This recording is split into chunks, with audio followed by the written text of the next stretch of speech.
Salam dan bahagia.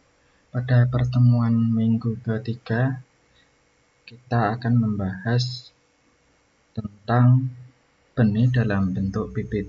Minggu lalu kita sudah membahas benih dalam bentuk biji, bagaimana pembentukan biji tersebut, kemudian apa saja faktor-faktor yang mempengaruhi pembentukan biji, dan sebagainya. Nah, untuk minggu ini benih dalam bentuk bibit. Pada awal perkuliahan saya sudah memberikan materi tentang perkembangbiakan tanaman. Ada dua, yaitu seksual dan aseksual. Nah, kita sudah belajar atau sudah memahami perkembangbiakan tanaman secara seksual yang nanti akan menghasilkan biji. Nah, ini dari mana? Nah, ini diperoleh dari hasil penyatuan antara gamet jantan dan gamet betina. Kita kemarin minggu lalu sudah mempelajarinya, sekarang kita ke aseksual atau dia secara vegetatif. Nah, ini diperoleh dari mana? Dari sel somatik indukan. Kalau ini sel gamet, yang ini sel somatik. Dan dia tidak terjadi penyatuan gamet. Nah, ini bisa dari akar, batang, daun, bunga, atau tunas. Nah, perkembangbiakan tanaman secara aseksual bisa dengan alami atau dengan buatan. Kita bahas satu persatu. Pertama, kita bahas secara alami dulu. Nah, kita harus tahu morfologi dari suatu tanaman. Teman-teman sudah mempelajarinya. Kalau ini adalah tunas apikal, kemudian ini daun, ya. Kemudian ini batang yang ditumbuhi oleh daun dan cabang. Kemudian internode itu adalah batang di antara dua cabang. Kemudian bud ini adalah tunas ketiak. Nah, ini yang muncul ini adalah bud. Nah, inilah yang disebut dengan fitomer atau unit fungsional dari suatu tanaman. Nah, dari ini kita bisa menumbuhkan tanaman baru. Jadi dari daun kita bisa, ini sudah pasti kalau kita potong, kemudian kita tanam, nanti akan tumbuh tanaman baru. Begitu pula dengan akar, nanti kita bahas satu persatu. Nah, akar, batang, daun, dan tunas adalah bagian yang terlibat dalam reproduksi secara vegetatif. Reproduksi aseksual itu yang secara alami ada tunas adventif. Nah, tunas adventif ini adalah tunas yang muncul selain dari pucuk tanaman atau dari ketiak daun. Biasanya pada satu tanaman itu tunasnya selalu ada di pucuk. Ini pucuk misalkan. Ini cabang, ini daun. Atau dari ketiak daun. Ini biasanya kalau ini selain cabang di sini ada daun. Nah, ini nanti daun. Nah, ini tunasnya ini. Biasanya kalau tidak di sini ya di sini. Tunas adventif itu ada tunas adventif di daun dan tunas adventif di akar. Nanti pada daun ada tunas. Jadi tunasnya itu muncul di daun. Begitu pula yang ada di akar. Jadi di sini nanti ada tunas lagi. Jika ini dipotong kemudian ditanam, nanti akan tumbuh tanaman baru. Yang kedua adalah kom. Kalau diartikan dia batang yang terdapat di bawah tanah, pendek, bengkak, dan vertikal. Kita contohkan pada tanaman pisang. Ini jika kita potong, kemudian kita tanam, dia akan tumbuh tunas baru lagi. Jadi kalau teman-teman lihat bonggol pisang itu biasanya di sini ada tanaman baru, tanaman indukan misalnya, di sini nanti akan muncul tanaman baru, tunas baru di dalam tanah tapi masih dalam satu bonggol. Contohnya ada Crocosmia, krokus, freesia, dan pisang. Ini penampang bunga pada Crocosmia, krokus, dan freesia. Nah, kita lanjutkan reproduksi aseksual secara buatan. Nah, tipe propagasi vegetatif secara buatan itu ada 5 jenis. Nanti bedanya propagasi dengan reproduksi. Kalau reproduksi itu hanya satu kejadian saja, kalau propagasi ini dia lebih produksi secara massal. Jadi tujuannya untuk produksi. Nah, itu ada stek, perundukan, ini pemisahan, ada 2 jenis pemisahan nanti kita bahas. Kemudian okulasi dan kultur jaringan. Teman-teman yang semester 6 kalau tidak salah mengambil mata kuliah ini, jadi nanti saya singgung sedikit di akhir materi. Kita lanjut yang pertama, yaitu cutting atau stek. Nah, stek itu ada bisa digunakan dari 4 bagian tanaman. Yang pertama daun, kemudian batang, akar, dan pucuk. Daun pun ada beberapa, bisa pada semua daun, jadi satu daun gini. Jadi ini misalkan daun, ini nanti dipotong kemudian ditanam pada media, dia akan tumbuh tunas. Part leaf atau sebagian, misalkan ini saya potong, kemudian potongan ini saya tanam, nanti di sini dia akan tumbuh akar. Kemudian ada leaf bud, dia hanya sebagian kecil saja, dan sebagainya. Nah, ini kalau pada stek pada batang, dia ada beberapa jenis. Yang pertama itu ya batang yang berkayu, kemudian semi berkayu, dan tanaman hijau. Kemudian ada herba atau hias, ini herba atau hias. Kemudian dia batang yang tidak berdaun, tidak tumbuh daun. Kemudian ada rizoma atau rimpang seperti jahe, dan umbi batang seperti kentang. Nah, pada akar pun ada bagian dari akar, sajan, dan umbi akar. Kemudian yang terakhir pucuk.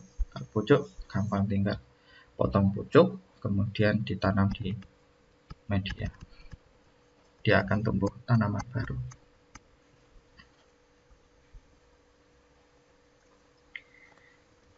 Kita bahas yang stek pada daun.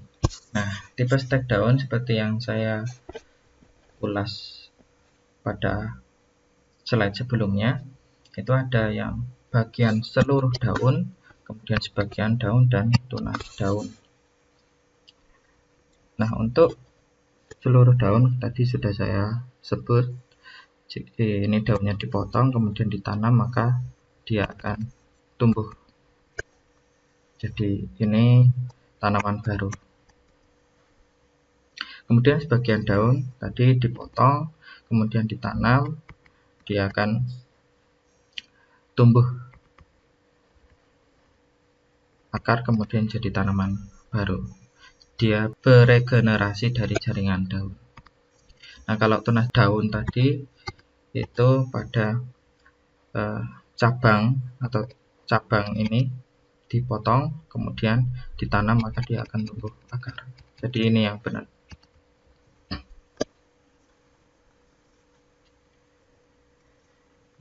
untuk tipe potongan daun tadi sudah di bawah. Jadi lebih jelasnya seperti ini. Kalau tunas daun itu pada batang, kemudian di sini ada daun, maka ini nanti dipotong kemudian ditanam.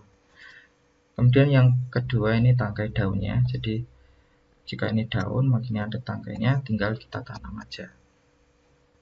Kalau helai tanpa tangkai daun, jadi ininya hilang. Dan yang terakhir ada potongan daun, jadi daunnya itu dipotong-potong kemudian ditanam. Nah, seperti begonia sp dan violces. Jadi ini bagian dari daun ini dipotong kemudian dimasukkan ke dalam media, dia akan tumbuh tanaman baru.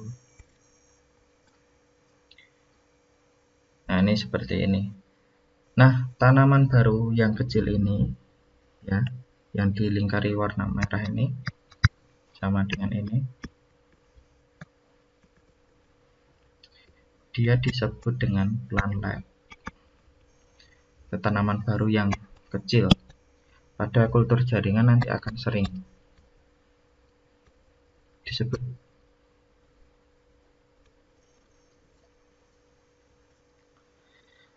Nah, yang berikutnya yaitu stek batang. Nah, tipe stek batang ini ada 7 jenis. Bisa dibagi 4 bagian besar. Yang pertama, batang yang berkayu, kemudian semi berkayu, dan berbatang hijau, kemudian herba. Itu bisa di stek langsung saja pada batang, nanti kita potong. Baik yang daunnya dirontokkan atau yang masih ada daunnya, kita bisa ditanam jadi tanaman baru. Nah, yang berikutnya yaitu batang yang tidak berdaun. Nah, biasanya umumnya pada batang nanti ada buku-buku atau ruas ini yang muncul daun dan tunas. Ini tunas ketiak daun, tunas pucuk. Biasanya nanti di setiap buku akan muncul percabangan dan tunas. Ini nanti jadi bercabang, jadi cabang. Nah, yang ini itu batangnya tidak berdaun, biasanya daunnya pada pucuk seperti ketela pohon. Nah, yang keenam itu rimpang, akar rimpang. Dia sebenarnya batang tapi ada di dalam tanah, sehingga di setiap batangnya itu akan tumbuh akar. Kemudian umbi batang seperti pada kentang.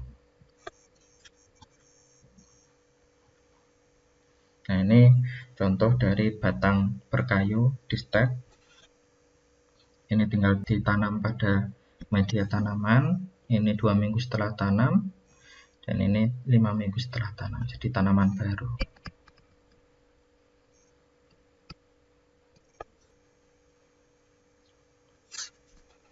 Nah, ini juga sama, jadi bisa dipotong kemudian ditaruh ke dalam air yang berisi vermiculite atau perlit.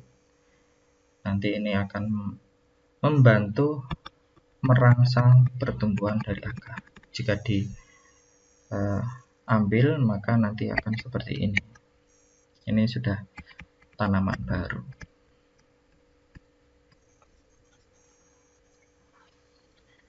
Nah, ini pada pohon privet juga tinggal dipotong batang atau satu cabangnya, kemudian ditanam, dia akan tumbuh jadi tanaman baru.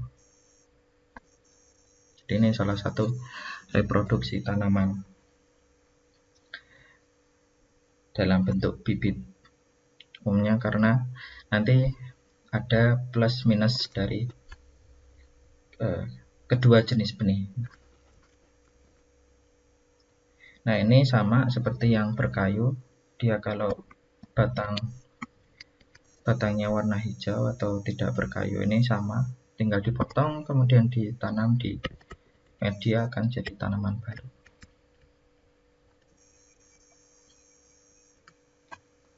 Ini caranya sama dengan tanaman herba atau hias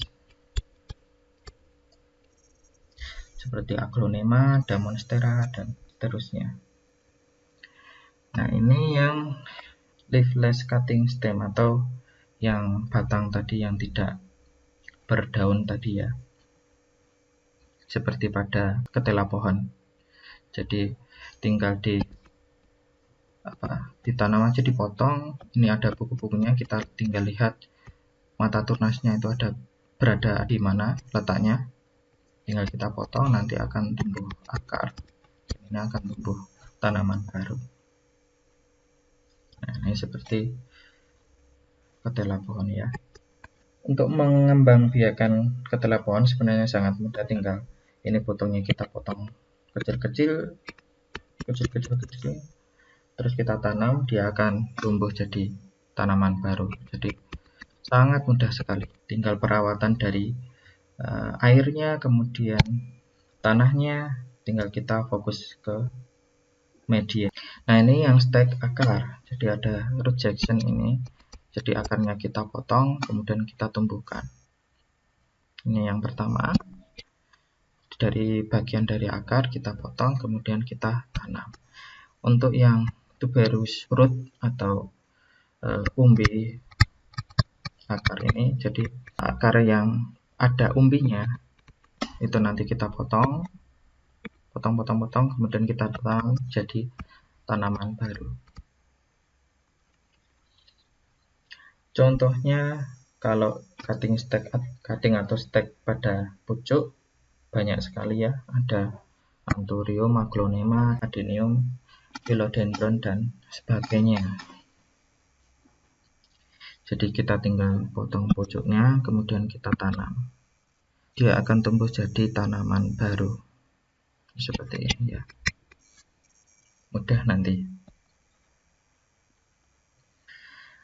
Nah, yang metode yang kedua, reproduksi aseksual secara buatan, yaitu layering atau perundukan. Nah, ini ada beberapa jenis. Di antaranya ada bank up layering, jadi ini tanamannya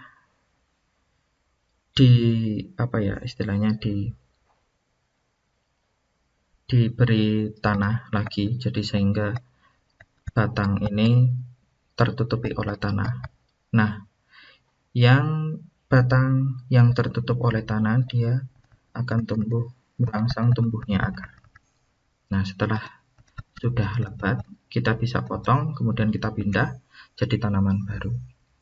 Ini dibuat gundukan tanah. Nah, yang berikutnya simple layering, jadi ketika ada satu tanaman begini, kemudian ini batangnya kita masukkan ke dalam tanah, dia akan merangsang tumbuhnya akar di sini. Jadi ini bisa dipotong jadi tanaman baru ini. Kemudian ada radial layering, jadi ini pada satu tanaman kita langsung tanam semuanya. Dari satu batang ini kita langsung tanam, dia akan merangsang tumbuhnya akar dan batang baru. Nah, kalau ini air layering kita sudah sangat mengenal, itu ya cangkok.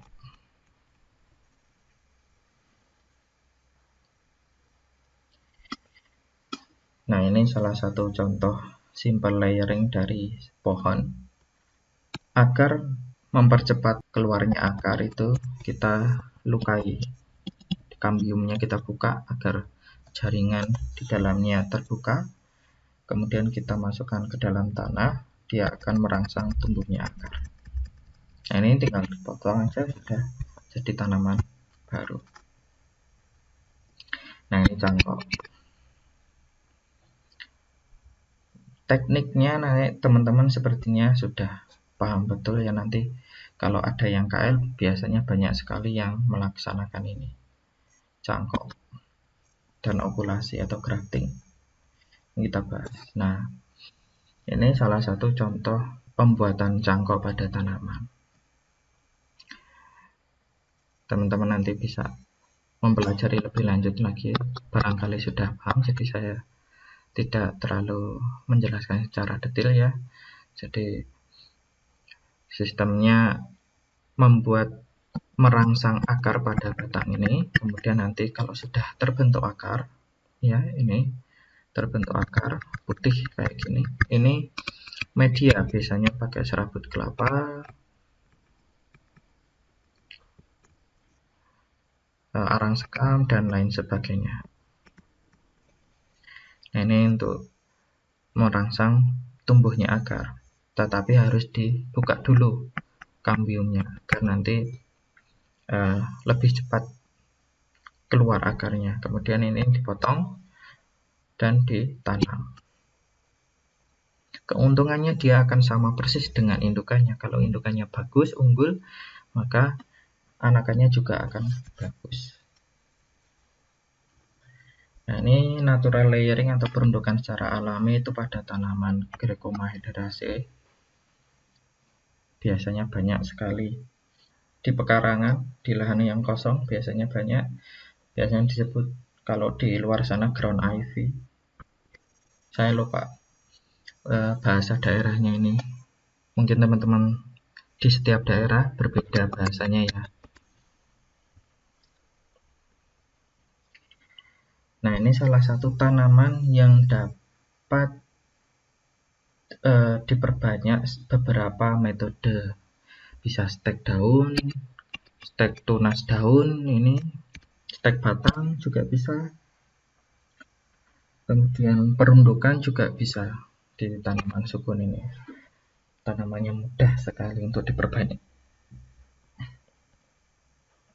Ini yang kedua itu apa ya namanya? Kalau saya nyebut puring. Dia tinggal pucuknya ini dipotong, kemudian ditanam, dia sudah bisa tumbuh. Kemudian dirundung juga nanti dia akan tumbuh tanaman baru. Nah, seperti ini. Kalau dia di stek batangnya ditanam vertikal seperti ini, dia akan muncul tunas baru di sekitar. Mudah sekali.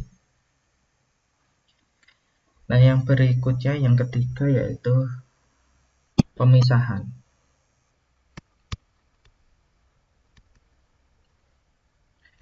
Nah, pemisahan, division, dan separation ini agak berbeda. Kalau pemisahan separasi itu masih dalam satu kesatuan tanaman, tetapi struktur anakan dan indukannya itu berbeda. Seperti umbi bawang merah itu tinggal teman-teman potong karena biasanya pada satu satu kelompok gitu. Di sini ada biasanya umbinya jadi satu gitu nempel. Nah, itu kita bisa tinggal potong aja, tanam, sudah. Kalau division ini itu satu tanaman ini dipotong, satu umbi misalkan ini dipotong. Kalau ini kan sudah jelas berbeda, anakan dan indukannya sudah jelas berbeda. Kalau ini tidak, itu nanti bisa ditumbuhkan jadi tanaman baru. Kita bahas satu-satu. Nah, ini umbi. Ya, ini contohnya pada bawang-bawangan ya. Ini sama ini kan sudah terlihat jelas. Ini tinggal dipotong, ditanam, sudah jadi tanaman baru. Yang kedua dalam bentuk kom atau batang bawah ini tadi.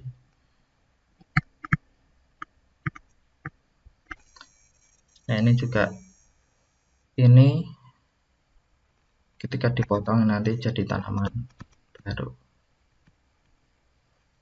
Tapi di sini umumnya kurang lazim, jarang sekali dipakai. Nah, yang kedua yaitu division tadi, pemisahan ini dipotong, pemisahan dengan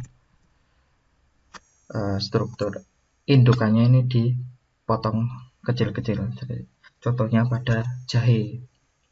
Jadi ini batang bawah yang rhizome tadi, akar jadi rimpang, akar rimpang atau batang yang termodifikasi jadi akar, ini dipotong, potong, ini akan jadi tanaman baru jika ditanam. Nah, ini dipotong bisa jadi tanaman baru. Ini karena ini induknya kemudian dipotong jadi anakan. Kalau yang tadi seperti ini induk dengan anakannya itu sudah jelas berbeda. Itu bedanya division dan separation. Nah, yang kedua division itu pada umbi batang. Jadi umbi batang ini misalkan pada kentang, jadi umbinya ini kita potong jadi 2 atau jadi 3 atau jadi 4. Itu potongan ini kita tanam pada media, dia akan jadi tumbuh tunas baru.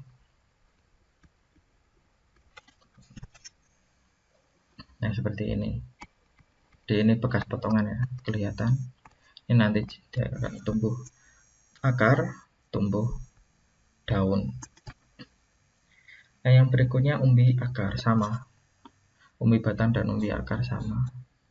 Jadi ini kita potong umbinya. Karena umbi akar pasti umbinya itu banyak sekali akar-akar. Ini kita potong. Potongan ini jadi tunas baru jika ditanam. Ya, mudah sekali. Yang metode keempat yaitu okulasi. Nah, ini grafting. Kalau bahasa Inggris, kalau di sana itu nyebutnya grafting, teknik untuk menyatukan satu bagian tanaman dan tanaman lain menjadi satu.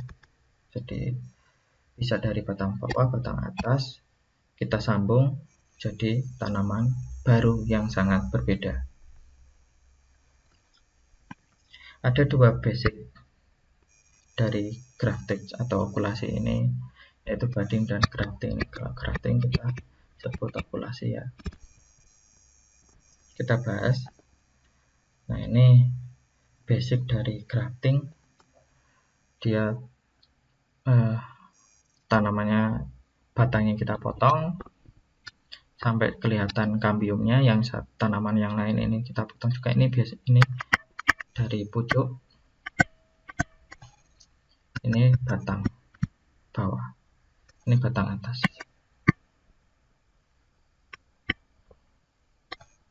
Ini bawah. Ini juga, ini namanya budding. Jadi tunas, hanya tunas dari tanaman lain kita tempelkan ke tanaman utama. Jadi ini hanya tunasnya. Kalau grafting itu berbeda tanamannya, tanaman atas sama tanaman bawah. Kenapa melakukan ini? Biasanya ada misalkan pada satu tanaman, contohnya tanaman jambu. Ternyata saya punya jambu yang akarnya kuat, tetapi buahnya masam. Yang kedua, saya punya tanaman jambu, akarnya lemah, tetapi buahnya manis. Nah, ini saya ambil satu cabang. Ini saya sudah punya tanaman jambu yang sudah banyak cabang, saya potong cabangnya. Cabang yang dari jambu B ini jambu A, ini tanaman B ya, ini saya sambung di jambu A. Dia akarnya kuat, jadi kokoh sekali, tapi buahnya akan manis. Nah, itu kenapa kita lakukan grafting. Begitu pula dengan ini. Jadi biasanya kalau pada tanaman buah-buahan tanaman tahunan yang berbuah tahunan atau musiman juga itu yang batang bawah atau batang utama biasanya akarnya kuat. Yang atas ini buahnya itu manis. Sehingga pada satu tanaman biasanya 2 atau lebih jenis atau 2 atau lebih tanaman. Apakah bisa berbeda spesies? Kita bisa coba. Bagaimana jika beda spesies? Misalkan kalau kita sudah punya tanaman jambu yang sudah besar, misalkan satu cabangnya kita akulasikan dengan tanaman rambutan misalnya, sama-sama berkambium, berkayu. Apakah nanti yang sini tumbuh jambu, yang sini tumbuh rambutan? Itu akan sangat meningkatkan produksi.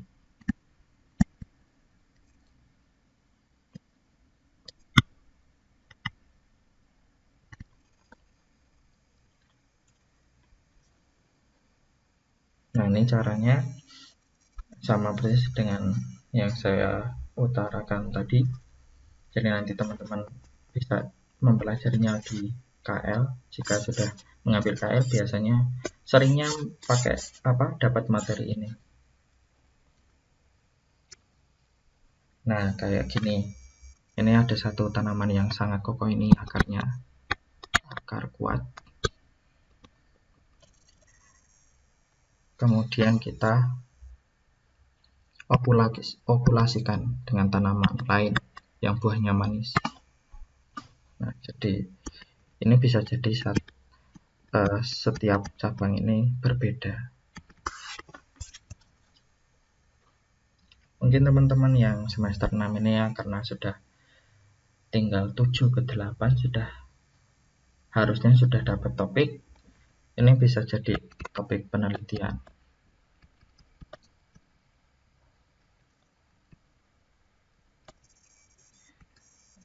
Tingkat keberhasilan antar spesies misalkan pada teknik grafting,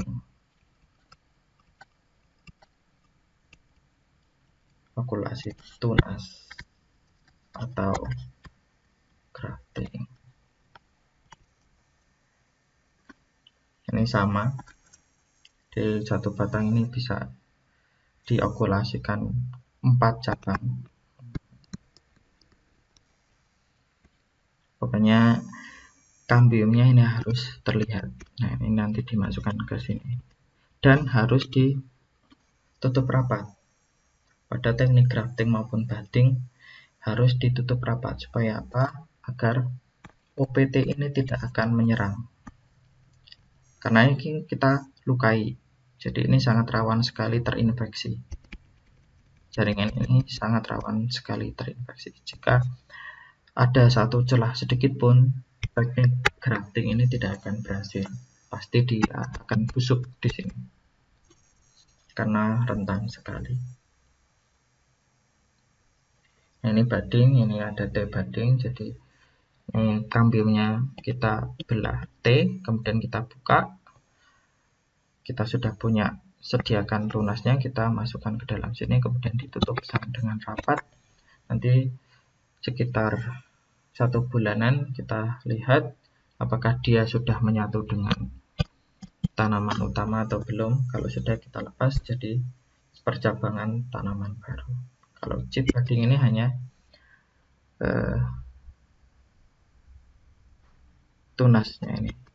Nah, tinggal diokulasikan. Ini pada prakteknya di T budding, jadi kita belah T, kemudian kita buka kambiumnya, kemudian kita masukkan tunasnya. Nah, yang terakhir yaitu kultur jaringan. Nah, kultur jaringan ini maksudnya seperti apa? Mungkin pada kuliah kultur jaringan nanti dibahas secara mendetail. Kultur jaringan itu membudidayakan tanaman pada tahap jaringan. Jadi hitungannya ukurannya jaringan suatu tanaman. Nah, ini contohnya pada kopi. Jadi kita contohkan pada daun. Nah, daun ini kita potong sangat kecil. Kita ambil jaringan dari daun, kita potong membentuk potongan kecil, kotak-kotak. Nah, kita tanam di media kultur. Ini media kultur. Media kultur itu ada banyak medianya, seperti MS Cop dan lain-lain. Biasanya umumnya MS Cop. Nah, ini kita kulturkan atau kita tanam di media yang sudah disterilisasi. Harus wajib steril. Karena apa? Karena organ daun ini kita potong per bagian jaringan, maka ini sangat rentan sekali terinfeksi.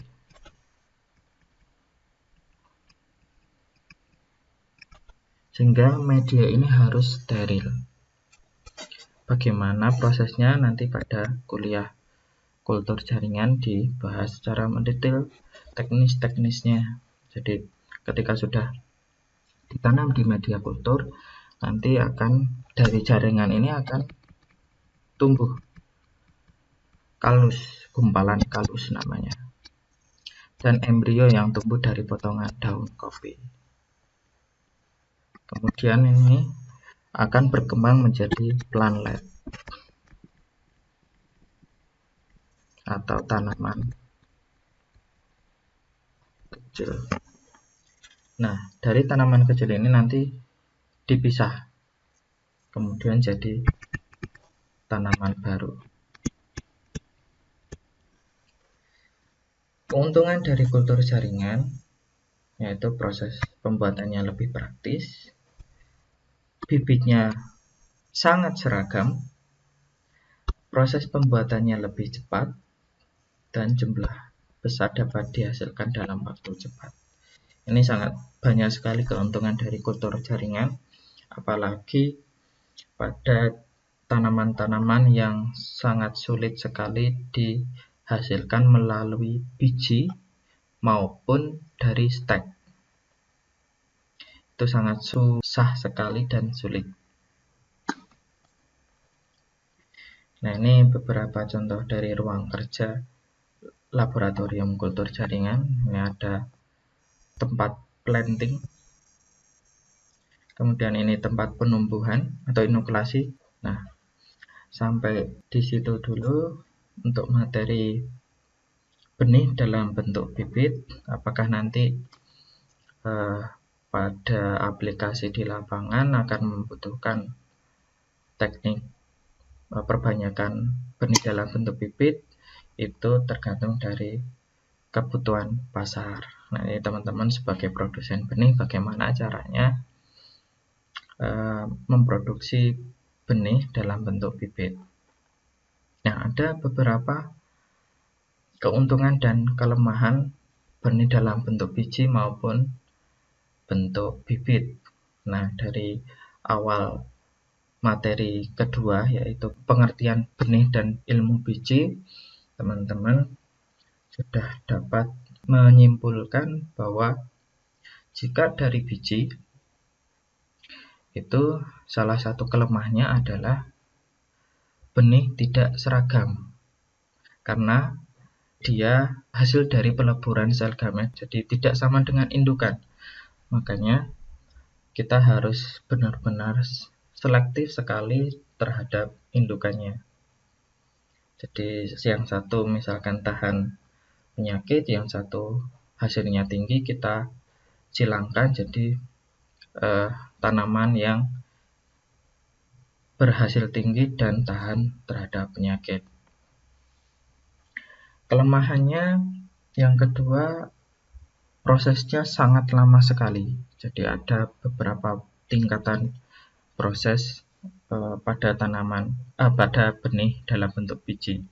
Kalau dalam bentuk bibit itu anakannya itu akan sama persis dengan indukannya, jadi seragam dan lebih cepat diproduksi daripada benih dalam bentuk biji.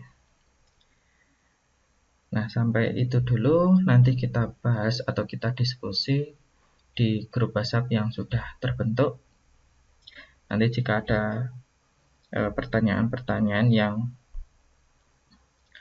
masih belum jelas, nanti kita diskusi di grup WhatsApp. Sekian, terima kasih, salam.